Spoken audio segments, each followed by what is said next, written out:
नमस्कार to my dear young friends of class 12 informatics practices. इस video में हम डिस्कस करेंगे chapter 3 data handling using pandas 2 के सॉल्यूशंस। तो ऑलरेडी मैंने चैप्टर 1 और चैप्टर 2 के दोनों पार्ट डाल दिए हैं। इस चैप्टर के भी मैं 2 पार्ट करने वाला हूं। आज के पार्ट में हम डिस्कस करेंगे क्वेश्चन 1 to 12, जो थोड़े बहुत थियरी बेस्ड क्वेश्चन है, तो वो इस वीडियो में डिस्कस करेंगे। और बाकी के जो प्रैक्टिकल वाले क्वेश्चन है वो मैं एक और पार्ट लेकर के आऊंगा, उसमें आपको एक्सप्लेन करूंगा। तो चलिए वीडियो को स्टार्ट करते हैं। Myself Sanjay Parmar, I welcome you all on my channel tutorial AICS-IP। Let's we begin. Video को स्टार्ट करने से पहले अगर आप चैनल पे नए हैं तो चैनल को सब्सक्राइब कर लीजिए, और रेगुलरली वीडियो देखते हैं तो लाइक और शेयर कर दीजिए। अपने क्लासमेट्स के साथ शेयर करिए तो उन्हें भी इनके आंसर्स पता चले। यहाँ मैं मेरी लैंग्वेज में आपको सारी चीजें एक्सप्लेन करता हूँ। तो चलिए स्टार्ट करते हैं। Data handling using pandas 2 NCERT solutions for class 12। तो सबसे पहले यहाँ पे आपको क्वेश्चन दिखेगा, write the statement to install the Python connector to connect MySQL, that is PyMySQL। तो यहाँ पे देखिए आपके NCERT के बुक में जो दिया है वो PyMySQL दिया है, तो हम उसका यूज करके करेंगे। हालांकि उसका वीडियो मैंने अपलोड नहीं किया है, मैंने पाइथन MySQL कनेक्टर जो है उसका यूज करके वीडियो अपलोड किए थे, लेकिन इसके भी मैं आपको बहुत जल्द दे दूंगा। और चैप्टर 3 से मैं एक्सप्लेनिंग वाला डालने वाला हूं, क्योंकि चैप्टर 2 तक का तो मैंने ऑलरेडी कंटेंट डाले हुए हैं। पर आपको NCERT वाले नोट्स के साथ ही चाहिए तो कमेंट करके मुझे जरूर बताइए, तो मैं NCERT नोट्स वाले एक्सप्लेन करके आपको बताऊंगा।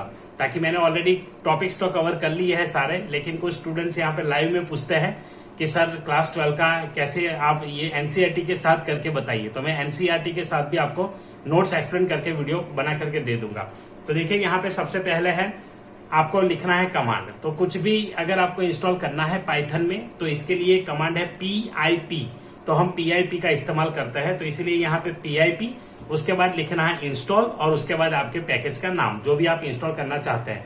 तो यहाँ पे हम इंस्टॉल करना चाहते हैं PIP इंस्टॉल MySQL, और दूसरा पैकेज यहाँ आएगा PIP इंस्टॉल SQL Alchemy। जो Alchemy एक अलग लाइब्रेरी है जिसके जरिए हम डेटा फैच करेंगे, और उसके रिलेटेड जो फंक्शंस है वो सारे इस लाइब्रेरी में है। तो ये दोनों चीजें आपको इंस्टॉल करनी पड़ेगी, इसलिए मैंने दोनों यहाँ पे लिखा है। नेक्स्ट क्वेश्चन है, explain the difference between pivot and pivot table, pivot underscore table function. तो इन दोनों के बीच का डिफरेंस क्या है? तो देखिए यहाँ पे एक सिंपल डिफरेंस है। The pivot function is use to reshape and create a new data frame from the original one. तो यहाँ पे रीशेप का मतलब क्या हुआ कि जो हम डायमेंशन डालते हैं वहां पे 3x3, 4x5, वो जो भी होता है डेटा फ्रेम का डायमेंशन, तो उसे हम कहते हैं शेप। अगर उसको रिशेप करना है हमें तो यहाँ पे हम यूज करेंगे इसको, पाइवोट टेबल को। तो आपको जिस तरीके से भी रिशेप करना है और उसके बाद नए ओरिजिनल फॉर्म को चेंज करके नया फॉर्म आपको बनाना है, तो उसके लिए आप पाइवोट और पाइवोट अंडरस्कोर टेबल का यूज कर सकते हैं।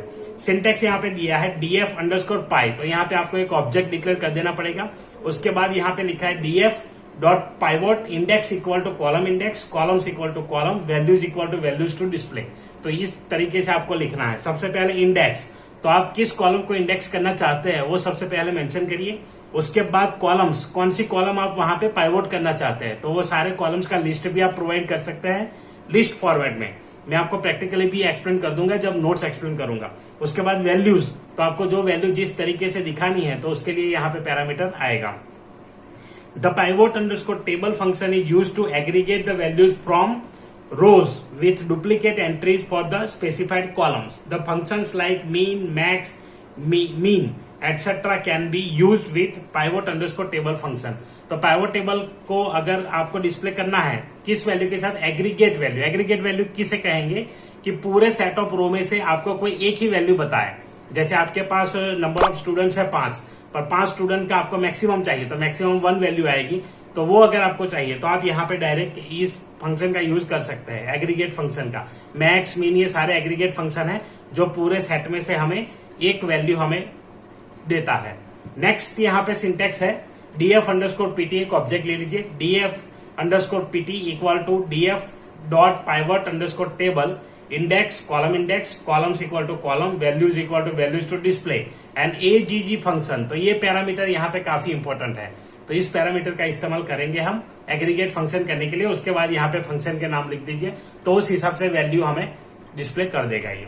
चलिए नेक्स्ट क्वेश्चन देखते हैं, व्हाट इज SQL Alchemy। तो मैंने अभी SQL Alchemy के बारे में बताया था, वही लिखा है। The SQL Alchemy is a library use to interact with MySQL database by providing the required credentials.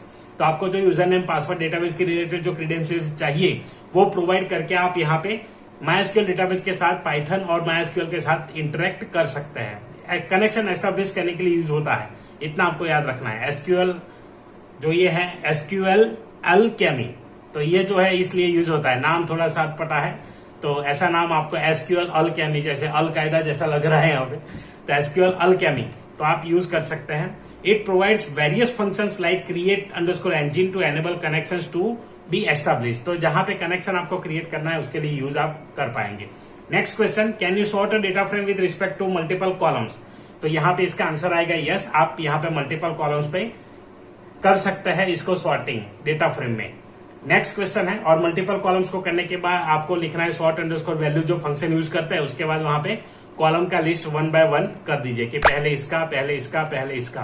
तो इस प्रकार से आप कर सकते हैं। क्वेश्चन 5 है, what are the missing values. 1 minute में इसको थोड़ा सा म्यूट, अरे ये तो इसकी जा रही है,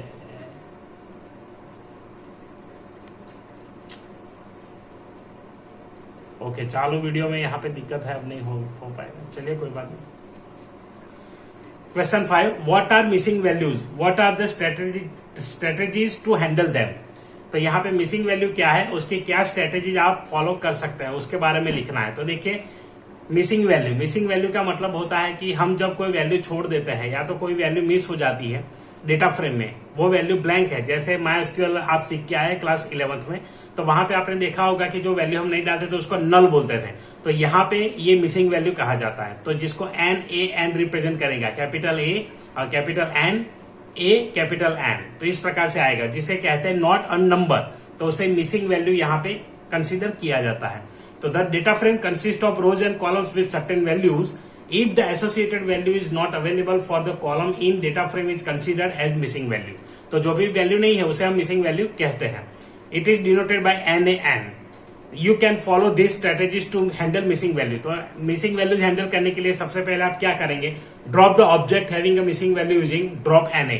तो उसको आप ड्रॉप कर सकते हैं और ड्रॉप करने के बाद तुरंत आप उसको हटा सकते हैं अपने रो में से, कॉलम में से। Fill or estimate the missing values using fill Na। तो यहाँ पे 1 मिनट अगर हो जाता है तो मैं कर लेता हूं साइलेंट, ये बार बार ये आएगा मैसेज। ओके, तो यहाँ पे fill or estimate the missing value. Fill or estimate missing value का मतलब क्या होता है कि आपको Na की जगह जो NaN आता है उसकी जगह कोई और वैल्यू चाहिए। तो यहाँ पे हम फिल Na मेथड यूज करके अप्रोक्सीमेट कोई भी वैल्यू यहाँ पे डाल सकते हैं, फिक्स वैल्यू भी डाल सकते हैं।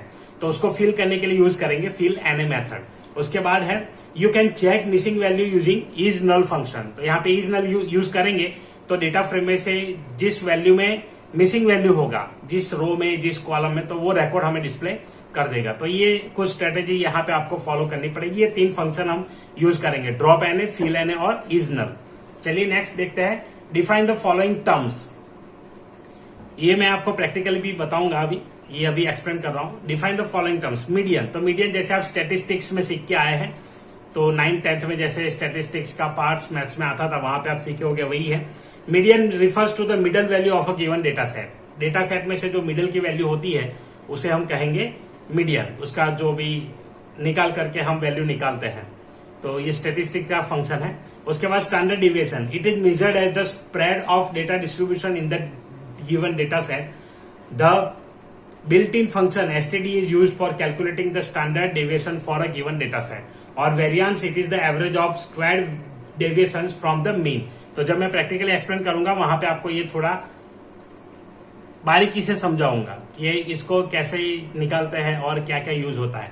चलिए नेक्स्ट क्वेश्चन लेते हैं, what do you understand by the term mode, name the function which is use to calculate it. तो यहाँ पे मोड फंक्शन जो होता है वो क्या होता है उसके बारे में बताइए। Mode refers to the values which the most repeated values for a given set of numbers। mode function is used to calculate it।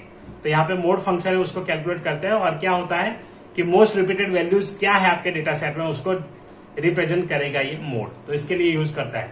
Right the purpose of data aggregation. तो हमने अभी आगे ही बात कर लिया है डेटा एग्रीगेशन के बारे में, वही रिपीट होगा। Data aggregation refers to transform the data set and produce a single value from the data set.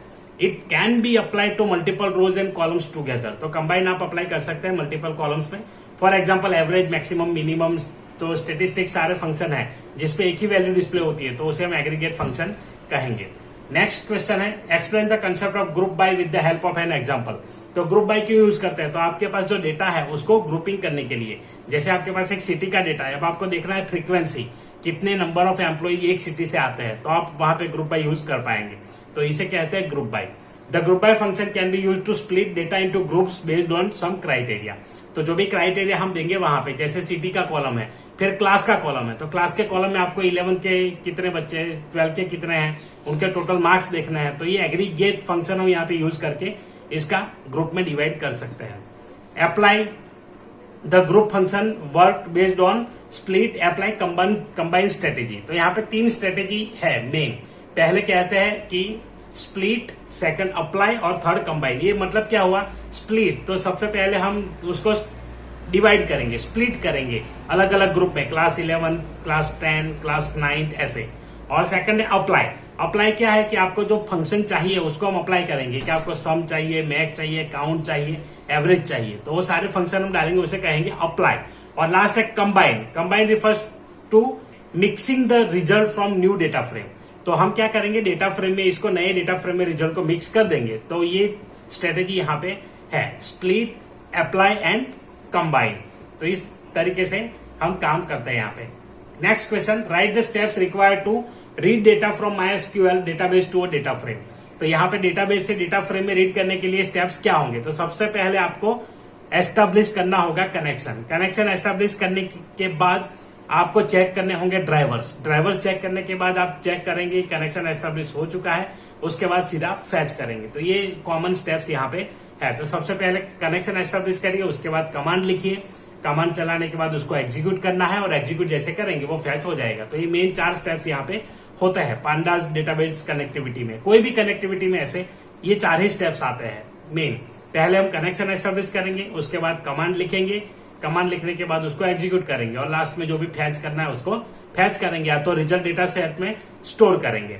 Next question है explain the importance of resetting of data with an example.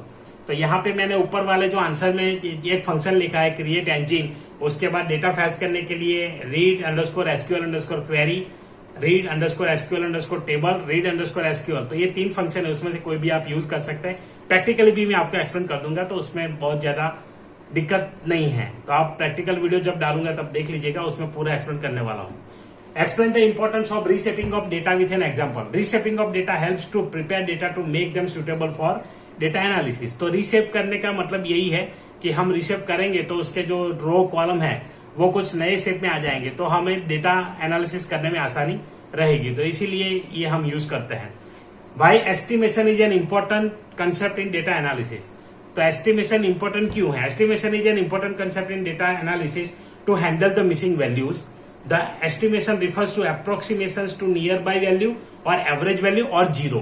तो यहाँ पे देखिए आप कोई फिक्स वैल्यू डाल सकते हैं, एवरेज वैल्यू डाल सकते हैं, या तो कोई अप्रोक्सीमेट वैल्यू अपने आप दे देगा। तो ये तीनों चीज हम यहाँ पे कर सकते हैं एस्टिमेशन से। Estimation produces the result not in actual manner but will be a good approximation of actual results. तो यहाँ पे ये होता है कि एग्जैक्ट रिजल्ट तो नहीं मिलेगा, लेकिन एक अच्छा खासा अप्रोक्सीमेट वैल्यू हमें मिल जाएगा, और इसी के लिए हमें यूज करते हैं इसे एस्टिमेशन को। तो आशा रखता हूं कि आपको ये कंसेप्ट जो मैंने सॉल्यूशन दिया है वो समझ में आया होगा। अब क्वेश्चन 13 से जो सारे क्वेश्चन है वो मैं अगले वीडियो में लेकर के आऊंगा। तब तक के लिए अपना ख्याल रखें, अपनी पढ़ाई का ख्याल रखें। इसमें जो प्रैक्टिकल पार्ट है नीचे वाले में वो मैं एक्सप्लेन कर दूंगा, और एनसीईआरटी के जो नोट्स है उसके ट्यूटोरियल्स भी मैं बनाना शुरू करने वाला हूं। तो जैसे आपकी क्वेरीज आई है और लाइव में स्टूडेंट्स पूछते हैं, तो मैं उसके भी बहुत जल्द शुरू कर दूंगा। तो चलिए मिलते हैं अगले वीडियो में। तब तक के लिए अपना ख्याल रखें, अपनी पढ़ाई का ख्याल रखें, और वीडियो देखने के लिए धन्यवाद। Thank you very much. Bye bye.